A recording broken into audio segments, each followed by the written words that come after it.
At Lincoln Nutrition and Fitness, home of CrossFit Lincoln, our passion is positively impacting and changing lives by creating a strong, brave, healthy community through coaching and education. We talk about nutrition, fitness, mindset, and more. From the Row Flicks studio, it's Phil Kniep, Paul Konarski, Emily Breedy, and I'm Aaron Perkypile. Welcome to CrossFit Lincoln Connection. Welcome to CrossFit Lincoln Connection. I'm Aaron Perkypile, and if you haven't yet, you can follow us on Instagram at Lincoln Nutrition Fitness, or check us out on Facebook, Lincoln Nutrition and Fitness. Also, you should be subscribed to our YouTube channel or our podcast on iTunes or Spotify, and if you haven't done that, please click that subscribe button so you know when our new episodes are coming out.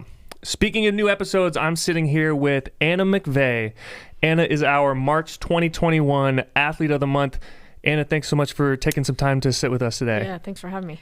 Anna is a teacher, and tell me a little bit about what you teach and what that's like. Yeah, I'm in my 12th year of teaching. I do middle school health and PE, so they're all bigger than me, but I somehow make it work. So, yeah. How tall are you? With shoes on a good day, probably 5 foot. Okay. But probably. In your heart, you're 6'8". Yeah, for sure. I carry myself as a And you can dunk on these kids. Yeah. Yao Ming, for sure. Yeah. So you said you've been teaching for 12 years, and before we got started, you told me about teaching in Seattle. What kind of led you out to Seattle? Yeah, I had been with Lincoln Public Schools for years, and great school district, but just kind of felt like I needed to change and maybe a new challenge. So I had always loved the Seattle Pacific Northwest area to hike and whatnot. So I threw my name in the hat for an interview, got it. They offered me the job, and I up and moved pretty sporadically. So spent a year there teaching. Great experience, but ultimately my friends and my family are here in Lincoln, so I made the So trip were you back. in Seattle proper? Were you right there in Seattle Public School District? Yeah, I was not with the public school system. I was with a charter school, which kind of served at-risk students who were maybe not very successful in the public school system. Yeah. So saw a lot of challenges in real life, big city situations there. That was pretty eye-opening. Yeah. What was your favorite part about being out that way? Favorite part, obviously the backyard is you have an ocean to your left a few hours, and then you can go to the east and you can be in the mountains. So I loved the scenery and the outdoorsiness, but so that was probably the best part, just always something to explore. Yeah. So. My family lived in Seattle for a year. Oh, did they? Yeah, before we moved here. Nice. My wife and son and I lived out there, and we loved just like you said, you're an hour maybe from the ocean or from the bay or from the sound, and then you've got Mount Rainier and everything out to the east there. It's a lot of fun. What part of Seattle were you? We lived in Puyallup area. Okay. Yeah. Sumner and Puyallup. Nice. So I was in Columbia City, so a little south of downtown. Yeah. Yeah. Awesome. Cool. What do you miss? Do you miss being out there at all? I do. I have moments of just like seeing pictures and videos of friends that I made out there and kind of feel tugged to go back out that way, but I'll just always continue to visit. Yeah. So yeah, for sure miss it though. Now, did you grow up in Nebraska? I did. I grew up in Lincoln, Nebraska. Went to actually the elementary, middle school, high school, college, all in like a 5-mile radius. So I don't know if that's cool or kind of sad. But yeah. What middle school did you go to? Yeah, crazy enough, the middle school that I teach at is where I went. Really? So yeah, I teach PE in the gym that I was a student at. So were you a Rocket, a Northeast Rocket? Yeah. Oh jeez. Oh, so you're very popular. Clearly. All right. I was a Northeast Rocket. So I went from Mickle to Northeast, which is like maybe 3-4 blocks away. So yeah. Really, really close. Awesome. Did you play any sports in high school? I did. I was a basketball player, guard, not a post player. And then I also played soccer. Okay, so you're the Muggsy Bogues of your team. Muggsy Bogues was my idol growing up. Yeah. He was the man. Had the jersey and all. Yep. That's pretty awesome. Yeah. That's pretty awesome. So then you went to college. Where'd you go to college? Nebraska Westland, which was also in that right same, next door to Northeast. Yep. All right. And so did you know you wanted to be a teacher growing up? I didn't. I'd always been, sports played a huge role in my life growing up. So I knew that that was a potential, option, but I never like was, got to be a teacher right off the bat. Yeah. My mom was, and my grandmother was, so it's kind of in the bloodline, but no, it didn't really hit me until probably college. Okay. Yeah. Did you know freshman year, or was it a couple years into college? About middle of freshman year, I kind of dabbled around with the biology area, and then went 180 and went the education route. So. Okay. Yeah. So if I was going to be cool in middle school at Mickle Middle School, what do I need to? What would I? Give me some tips. Like, what is it that I need to be saying? Yeah, you definitely need to have a good TikTok. Okay. You have arms flailing and doing dances in the middle of no time. I mean, just any time. Yeah. You need to be doing a TikTok dance. So that's number one. Okay. Number two, got to get the terminology down. Yeah. What are the kids saying these days? Now it's, what's the newest trend? I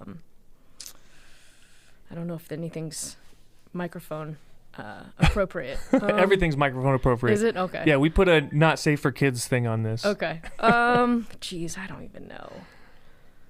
Because when I was going through, it was like everything was dope. Dope. I haven't heard that one lately. Yeah, I think see? I actually dropped that the other day, and they kind of looked at me like I was a loser. Yeah. So, I don't know. Because I know skinny it's jeans are out. Changing. Side parts are out. Side parts are out. It's kind of like this curl. The boys, they The perm? Yeah, like a Justin Timberlake type perm's coming back. My son has a kid at school that showed up with that one day. Mm-hmm.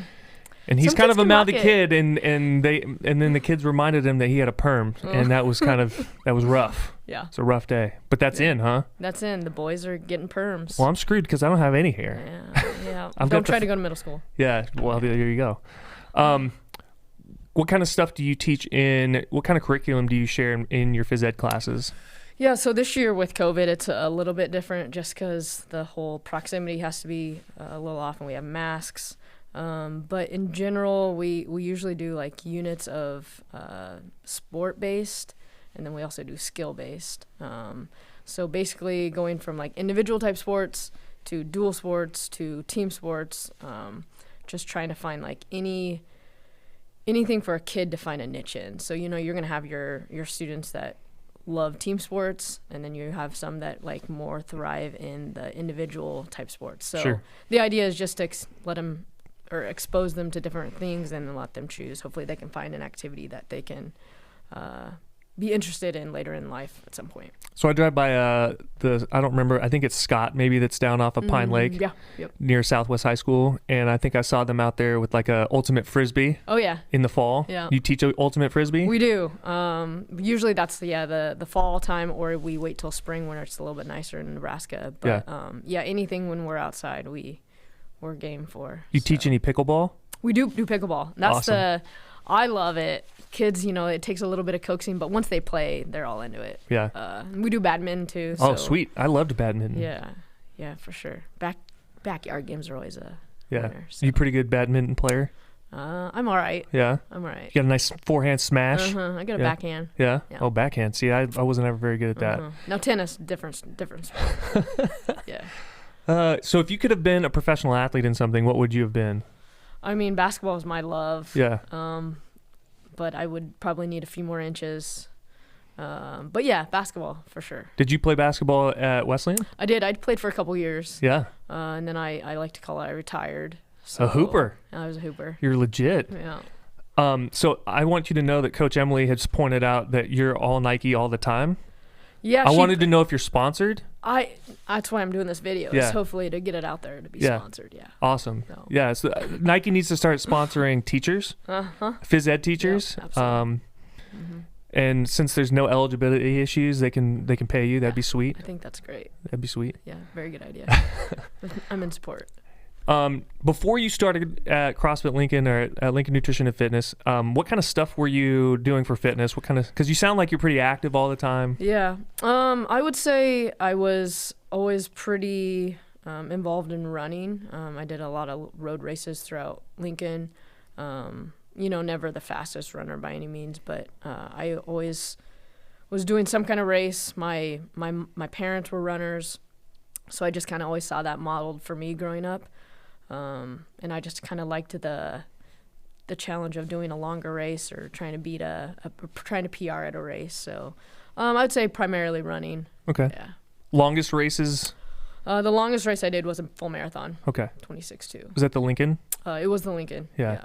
Have you done any other marathons? Never fulls. I've done halves, but the longest was the 26.2, and it kind of like I loved the feeling of finishing. Like I was like, oh, I'm gonna do another one, and then kind of fell off from running. I think it just kind of switched my gears on my interest of it a little bit. Yeah. So. When was the last race that you ran? Last race would have been 2021, probably. Legit race a few years ago. It's been a while, yeah. And so between that and when you started, because you've been at LNF for about a year? Just right at a year, yeah. Because you started right before we shut everything down, or like right after? I can't remember. It was real close. It was. I think I signed up. I got a week under my belt, and then, we shut down. So I was in the garage doing them. So, awesome. Yeah. So what did you do in between that? In between, like, when you kind of stopped the competitive or like the racing part of running, were you still running? I was still running, just was not involved in any of the races. That's also the time I went to Seattle. Okay. So I was kind of just outdoors a lot more. Yeah. Sure. Right. Yep. Sure. Do you go, since you like that hiking, do you go out to like Colorado and hike out there? Yeah, I love Colorado. Colorado and Pacific Northwest are kind of my stomping grounds that I like to go to. I feel the most familiar with those areas. Sure. And I feel like Colorado's pretty accessible by car, 8-hour drive, 7-hour drive. So I actually was out there in November, did a little hike out there. Awesome. So yeah, whenever I can, have a few days off from school, I like to book it out there. You headed out there at spring break for you? Are you headed out there? I was dabbling with it, but I have a dog now. And I know that sounds crazy, but it's just way harder to just pack up and go with him. So, but it's probably an excuse. I need to go out there for sure. So you've been teaching, you said, for about 12 years. Mm-hmm. You're in your 12th year. Mm-hmm. How has teaching for you changed this last year? I know there's been a lot of talk about how much more difficult it is. I really appreciate my son. He's 13, and I really appreciate his teachers and the stuff that the effort and the work that's gone into that. How has that changed teaching for you and for some of your colleagues? Yeah, I think it's just been like a huge mind shift of finding positivity in it. It's been, admittedly hard. I think for me I feel like I always have related pretty well to the middle school crowd.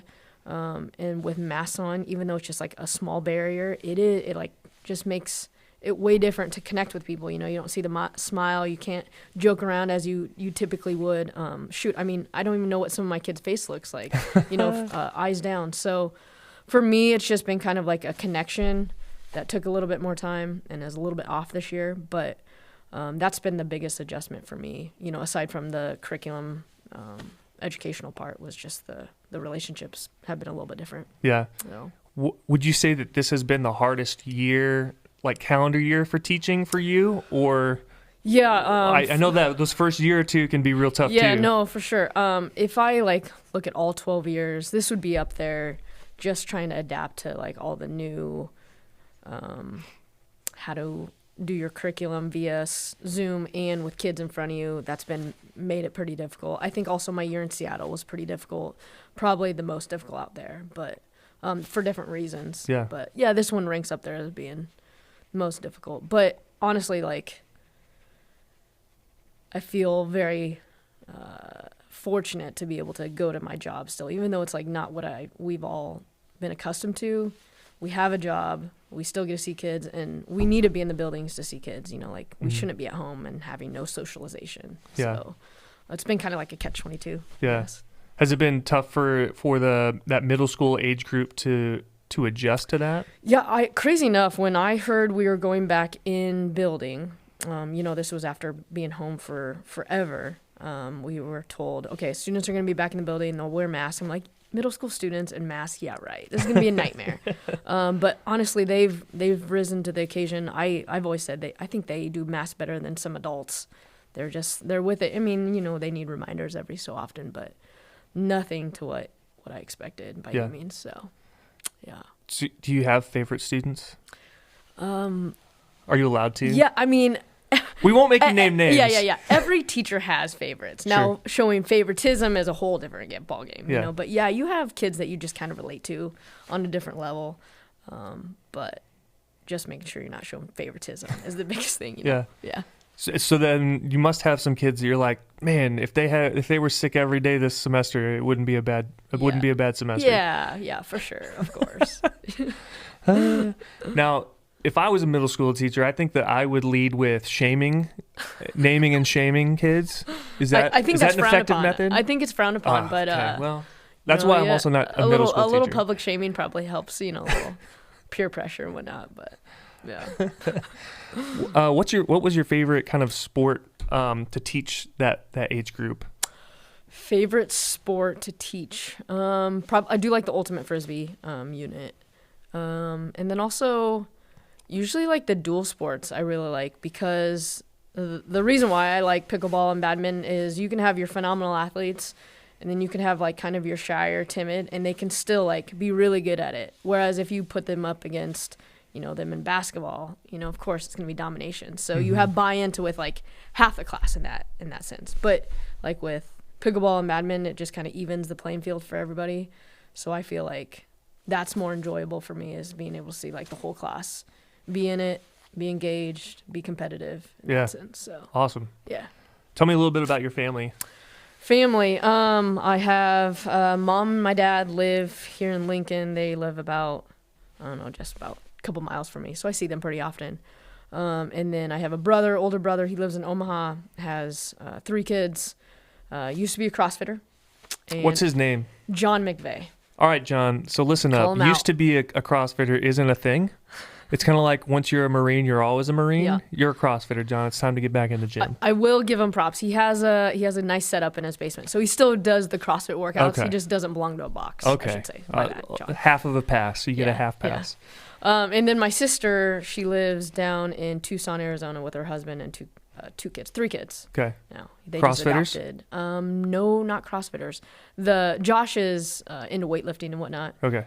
Sadie was just blessed with fast metabolism, and she doesn't really have to do a whole lot to look the part. Dang. So. Now, she said that they just adopted? They did. They had a little foster baby for several months, and then they're now in the process of getting the adoption done. So, awesome. Good for really them. Cool. That's cool. Yeah. You don't have any kids? No kids. No? I have 200 some at school, and that's good enough for me. We need to get Anna a date, apparently. That's why I'm doing this. Yeah. So you can email me directly, Aaron@CrossFitLincoln.com, and we'll do some vetting before we pass out her contact information. Thanks, Aaron. Appreciate You're welcome. It. Hey, anything for you, Anna. So tell me a little bit about, how did you find Lincoln Nutrition and Fitness? Yeah, I was kind of in a rut of finding something that I felt really good doing exercise-wise. Like I told you, I've always been kind of just running, and I would go to your Genesis or, nothing against by any means those type of big box gyms, but I just wanted something different, kind of a new challenge. And I've always seen CrossFit games on TV, and my brother's done a couple competitions that I went to, and was always just kind of like awe-inspired by it, but always knew I wasn't like super strong, so I like stayed away from it for a while, and then finally I was just like, I'll try it. So I actually went in one day with Emily, was the one who signed me up, and I was just gonna go on and get my feelers and get to talk to her, and then I was signed up like an hour later. So she's really good at her job. Clearly, she sold the product well. And you haven't looked back. No, I've had like genuinely the most fun with the exercise the past year than I have in a long time. Awesome. Yeah. Well, we love to hear that. Yeah, for sure. What was the most difficult when you got started? Because you had a really high cardio background, kind of a longer endurance background. Was that? Growing up doing athletics, I never really did like Olympic weightlifting. So I feel like I've just been trying to be a sponge with seeing all the techniques and cues on how to do those correctly. So I think like that's been the biggest challenge for me, is like just learning all the Olympic lifts, and then, all the other little mechanics sprinkled in through there, and the gymnastics movements too. So yeah, all of it has been probably why I've been so intrigued by it. Is just it's been a constant learning thing when you come in. So. There's always something different that you can work on. Yeah, like I was telling another person who works out in the gym the other day, is that I don't know if it's like an inability to focus, but we'll do something that's structured into the workout, and I'm like, oh, that was awesome. I want to get better at it, and I'll like spend a week or so doing it, trying to perfect it, and then like we'll do a different workout and something new will come up. I'm like, oh no, I'm gonna do that, and then so I have like 7 things trying to get down. So, but you were working on double unders a while back. How's that going? I don't want to talk about it. It's a struggle under right now. It's not a double under. That's great. So I have not heard that term, but I think that's appropriate though. Yeah, it's appropriate. A few expletives come out every so often with those. I got to tell you, even after you quote get them, there are days that you're like, I know that I used to know how to do these. See, I was hoping it would just be like once you learn to ride a bike, it's just a muscle memory thing. In some ways, it is.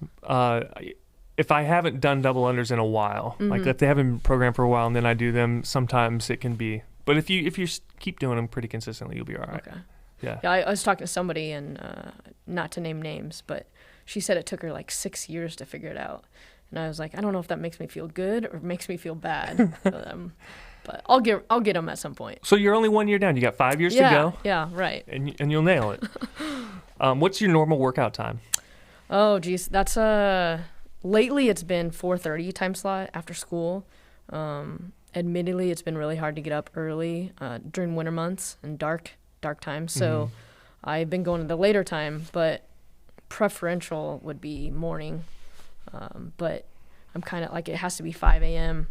The 6 o'clock time slot is just a little too late for me to get to school. So I'm hoping to get back at 5 a.m. But right now it's 4:30. As the day lengthens and the sun comes up a little bit earlier. Yeah. But it's best of both worlds. I really like Paul as a coach, and then Emily's in the morning. So and then I see you at noon sometimes. Every so often. Like I'm on spring break right now, so I'll probably hop in there when I can. Awesome. Yeah. You said you got a dog. COVID time. Mm-hmm. What's your dog's name? His name's Juice. Love it. Yeah, he's a pandemic puppy. Yeah. So. Was there ever a point you regretted adding a puppy to your household? In the middle of all this? Like even in the moments of like potty training, not really. I feel like, I mean, I'm biased. I have huge dog mom goggles on, but he has been pretty, knock on wood, easy so far. So yeah. No regrets so far. What kind of dog is he? He's a mini golden doodle. So he's 75% poodle, 25 golden. Okay. How big is he supposed to get? He's right at 22, and he's pretty much hit his Really? peak. Yeah.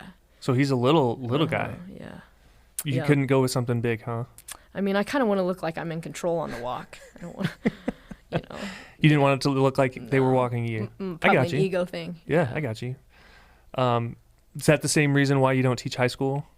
Yeah, I mean, we were talking about that earlier. My first gig was Southwest High School, and I did like it. I just got done student teaching and was offered the job, so you can't be picky. Right.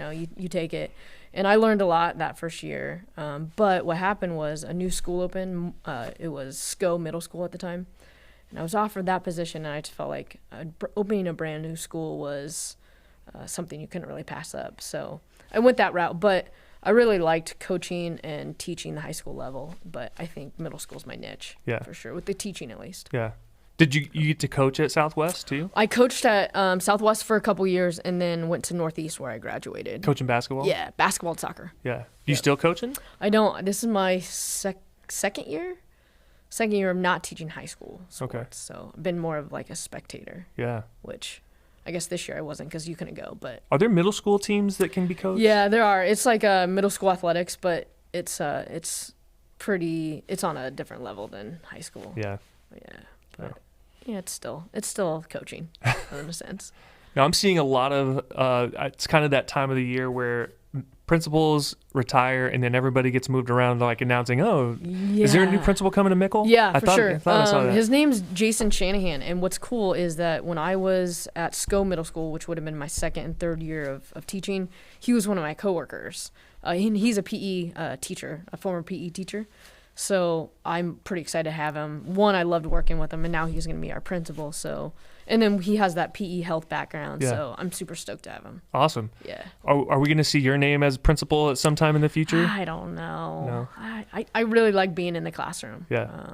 But I won't ever say never. You don't want to throw the hammer down on students. No. I kind of like being in the classroom instead. I'll throw a hammer in the classroom. Right. Yeah. Yeah. Do you make kids do burpees? Yeah, we do. Yeah. So we in PE we have we call it a movement. It's the first part of class where you're just actively engaged in some kind of activity, and it's a group type fitness, and usually it's like an EMOM, like 5-minute EMOM, or we do a Tabata, and as many rounds as possible, but it's usually short frame, 4 to 5 minutes. Yeah. But yeah, we incorporate that type of stuff in there. What's kids' least favorite movement to have to do? Least favorite movement, probably burpees are one.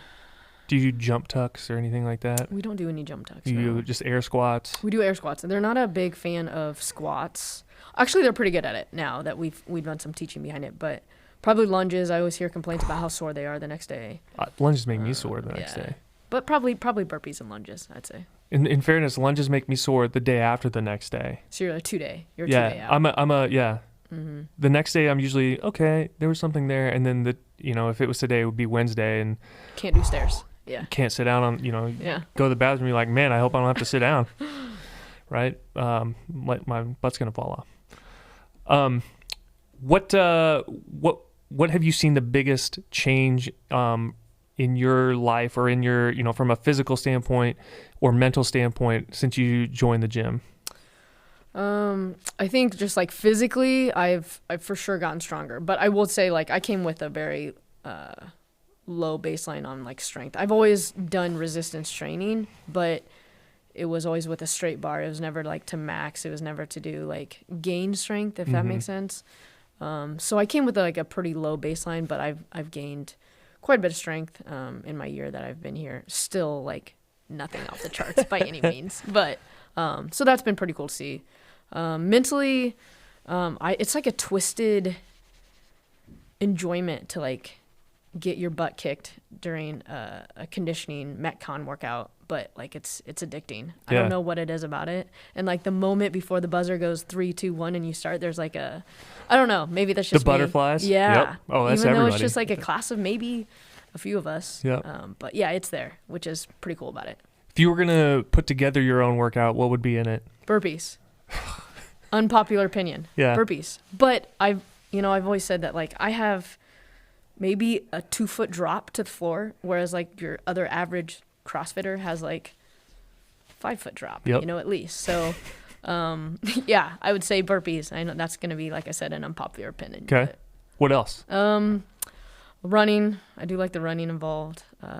What I would not want in it is the air assault bike. Yeah. I'm horrible at those. Yeah. Right now. I'll hopefully get better. That's crazy because it's generally more of a sprint. And I don't know if you were much of a sprinter. It sounded like you were more of a longer distance. Yeah, I mean, I don't know. I just feel like the calories come so slow on those compared to like a rower or a running. But yeah, that's probably my answer. Burpees and running are the two main ones. I don't mind box jumps either. Yeah. I like box jumps. Anything else you don't like other than the air assault bike? Anything with a barbell I like, but I feel like I'm a little more challenged by it, which is, a good thing. But I definitely feel like I have to be a little more conscious with. I feel like I can just jump on a box and do a burpee without thinking. Right. Whereas if you have like a barbell in front of you, especially a heavy one, yeah, slows me down a little bit. What do you think about thrusters and wall balls? I don't hate them. Okay. But I don't like love them. I would say they're like a 70%. I mean, I'd put them in 70% of the workouts. Yeah, I would like the line to come down a little bit more. There's that 9-foot line. Yeah. 5 foot, and I'd like it to come down just maybe a foot. Click maybe down to 8 feet. Yeah.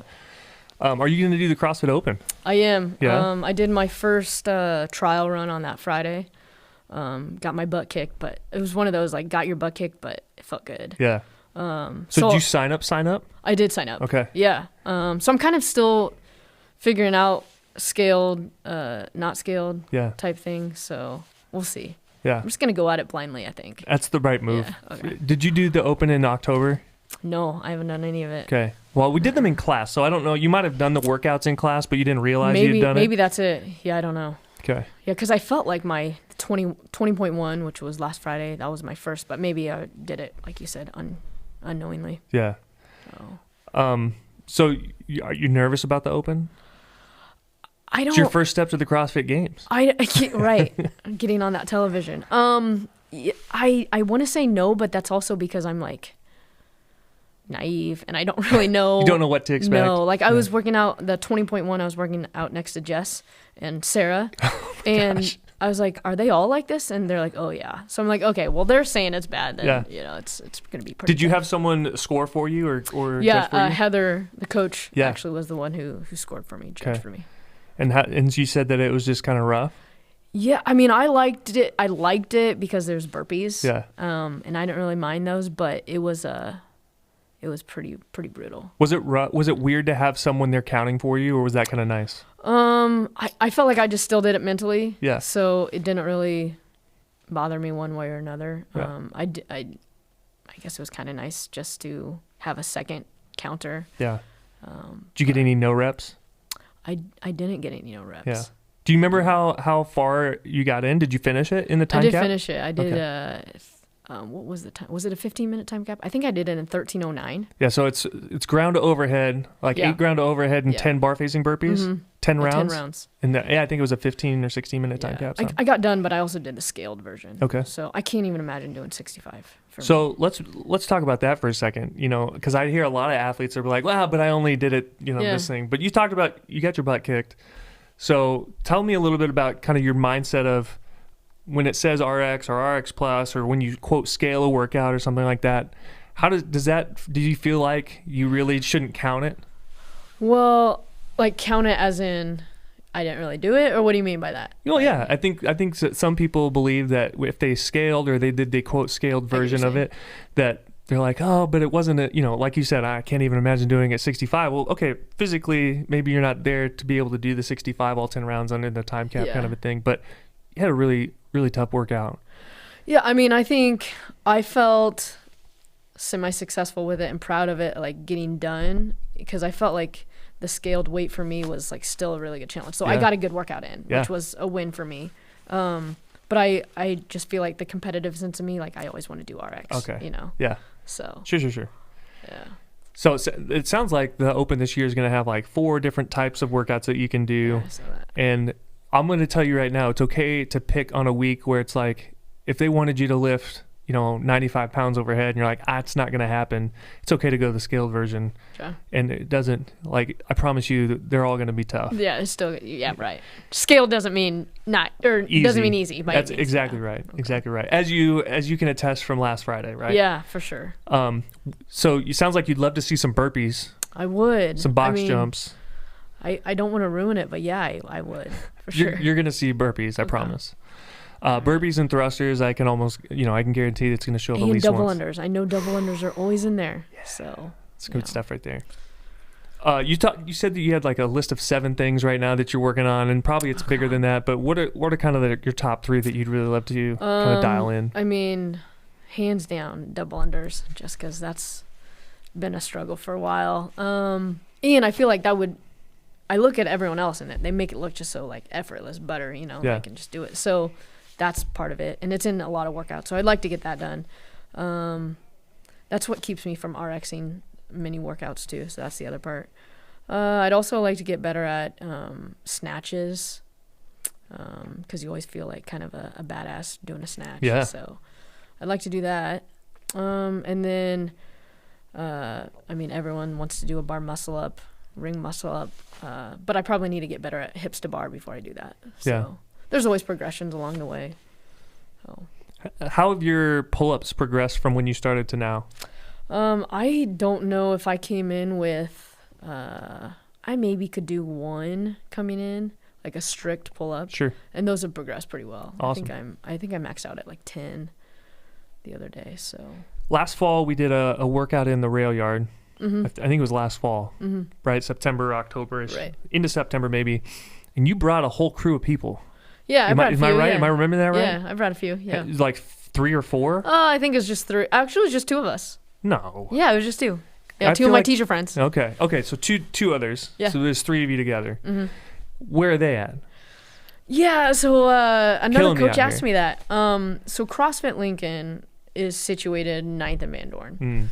All my crew members, they're like North Lincoln, 70th and Adams. So it's just like a... Y'all don't want to carpool? We probably could.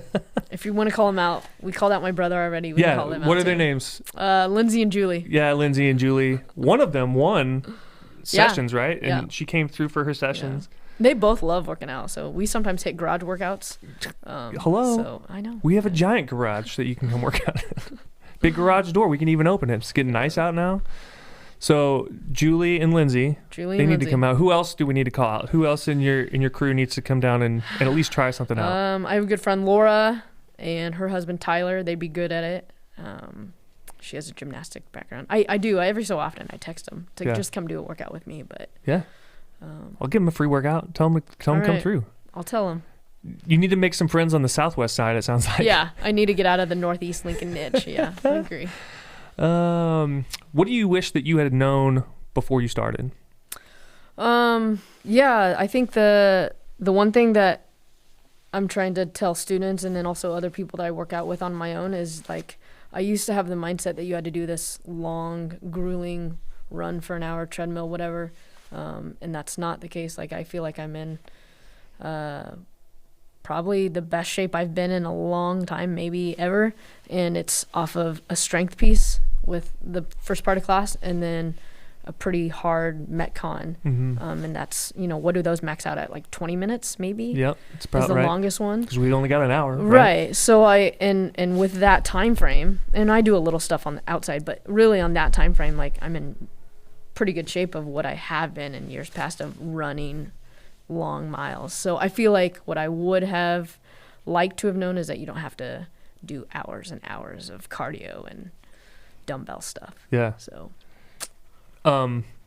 what do you tell your friends that you text like, hey, come do a workout? What are some of their excuses? Actually they're always like, yeah, I'll come. But I don't really give excuses. I think the one that I just completely understand is that, if we were to go to a 5 a.m. class, them coming from, I'm on like 40th and South, so it's a pretty easy jaunt to CrossFit. But if they were coming from 70th and Adams, I can kind of understand their Tell them that they can ride with Coach Austin because he lives up on that side of town. Okay, all right. He comes over every day. A couple times a day, it seems like. Yeah, he's always in there too. Yeah, he's in there a lot. Yeah, he's your Olympic lifting guy. Yeah, he's the barbell king. I do know that. Yeah. Does he, when you come at noon, and he sometimes works out at noon, or he's coaching at noon now? So does he ever come to like the 4:30 class and work out with you? He has been there at the 4:30 every so often. Sometimes even on Saturday mornings, I'll see him there. But yeah, every so often. Not too often do I see him in a workout. But how many days a week are you at the gym? I try to go 5 to 6. Okay. Yeah. Did you start out that consistent, like that many in a row? Yeah. I always like to do something for most days of the week. Yeah. So yeah. Do you take Sundays off? Every so often. Emily has got me in to do a challenge called 75 Hard. Yeah. Which is no days off. Yeah. But even before then, I would always at least like get up and move my body some way. Maybe like a lighter day, but 75 Hard. So that's, you work out twice a day? Yeah. For at least 45 minutes? You have an indoor and an outdoor session, 45 minutes long. You got to drink a gallon of water a day, which is our challenge this month as well. Yes. How's that going? It's going good. That's been the hardest part for me, though. But I have like a tracker that I keep on my fridge that keeps me a little more accountable. But I think this week will be my most challenging because I'm not at school, which is when I can kind of just hold myself a little bit more accountable throughout the day. You're in a rhythm. You kind of, right? Yeah. Yeah. But the water thing has been the hardest thing for me. So. You got any tips for how to get a gallon in? For me, I have like a 32 ounce container, and I just know that I have to fill up 4 times throughout the day. So I try to do 2 at least before 1, and then I don't know. At night, there's been a few nights where I've had to chug, and it's just not a good feeling. But anything to check it off. Start early. Get a lot in earlier in the day, and drink when you don't feel thirsty. Just drink. You're supposed to read one nonfiction book or something like that. Now I've heard there's like some different takes on this. One I heard was like one at least businessy or entrepreneurial type book, or a mindset book or something like that. I don't know. What's the book you're reading? What I just read was that it had to be nonfiction. So 10 pages a night. I'm reading a book called Atomic Habits. Yeah, James Clear. Yep. So Clutch. It's a great book. It's been good, really good so far. Has it helped? Have you changed anything based on that? I feel like I'm an underliner and I'm a sticky noter, and I feel like I've just been underlining and sticky noting every the whole book. Thing. Yeah, it's pretty solid stuff in there. Okay. Yeah. And then you're supposed to follow some sort of nutrition plan. Yep. What are you working on there? So I'm doing 100 grams of protein, which has been kind of a struggle, but just made me more conscious of getting it in. So, how close were you before you started that? Yeah, I was thinking about that. Probably maybe 50, half of that. Yeah. Yeah. So that can be a pretty big jump then to double the amount of protein you're taking. Yeah. Are you chewing it all, or are you supplementing some with like so protein shakes? I have one. I do supplement one shake. I have a protein whey shake that I do at noon. So that's been my go-to protein in the noon. And then I have, like, on Sundays I make just a whole bunch of hard-boiled eggs that I love, and so I usually start my morning off with that. And then sometime at night I'm able to get my chicken in and steak and whatnot. Yeah. So Okay. yeah, and then sprinkle in other things throughout the day. So those are. What else am I missing? Is there some other piece to 75 hard? There is no Sleep? alcohol, no cheat meals. Okay. Yeah, that's the other big one. And then is there sleep? You have to get at least 7 hours of sleep or something Not like that that? I'm aware Okay. of, but I hope I'm doing it right. If there is, then that's one that I have not been doing well. You haven't been getting 7 hours of sleep in? I'm just hit and miss. Like, Okay. I'm kind of a light sleeper. And Yeah. I don't know. And then you got this dog that wants to go out all the time. Yeah. So does Juice sleep on the bed? He does. Okay. I was thinking he wasn't going to, and then, you see him. Yeah. And you can't say no. Yeah. So yeah, That's fair. He loves to sleep in. We've so- got 2 dogs that are 85, 90 pounds, and they both sleep on the bed. Yeah, they deserve it. Yeah. They deserve they've it. slept all day. They need something. Yeah, they worked way too hard. They went on that one long walk, and they really earned it. Yeah. Plus, that keeps them from chewing on our couch or whatever. But they guarded your house all day. Right. So they deserve it. They've been exhausted. Yeah. Mm-hmm. Well, this has been awesome. What do you wish that other people knew about working out, being at the gym, that kind of thing? I think my biggest hindrance of getting to CrossFit was like this preconceived notion of what CrossFit was and what the people were that did CrossFit. You see the people on TV and you're like, oh, there's no way. But once you step foot in the gym, people are so welcoming and they're encouraging, and people are on every spectrum of where they are on their fitness journey. So I think that's the biggest thing, is anyone can do it, which has been kind of the coolest part. Which means we should call your parents out. They should roll through. They should, absolutely. What are their names? Jack and Jane. Jack and Jane. That's amazing. Jack and Jane, you got to come and give us a shot. We're just calling out everyone. Come Sorry, to a class. everybody. Come on a Saturday with Anna to class. We'll get you in. My dad for a is workout. actually very interested in it. Really? Yeah. This I mean, makes it like, really easy. interested in what him and his son, or what me and his son do for CrossFit. But. Anyone you want to give a shout out to? Anybody you work out with, or other than the people we've obviously called out? Yeah. Just everyone that I work alongside with it's extremely inspiring. Like, I love working out next to somebody who's just going to push you more. I don't know. I just enjoy being a part of everything that's part of the gym, for sure. So. Now we need. Sounds like we need the administration at Mickle to send this out into the staff newsletter, if there is one or something. I don't know, district newsletter, so everybody hears about Anna and the hard work she's putting in. Thank you. Thanks again for being here today. Yeah, thanks for having me. Thanks to everybody for joining us for CrossFit Lincoln Connection. I'm Aaron Perkypile. Subscribe on iTunes, subscribe on Spotify, subscribe on YouTube. Check us out at CrossFitLincoln.com, and we'll see you guys next time.